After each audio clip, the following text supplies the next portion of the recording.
لا يستوي أصحاب النار وأصحاب الجنة. أصحاب الجنة هم الفائزون.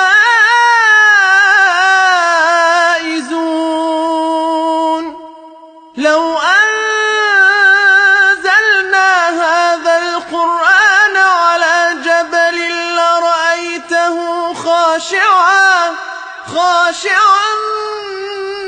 متصدعا من خشية الله. وتلك الأمثال نضربها للناس لعلهم يتفكرون.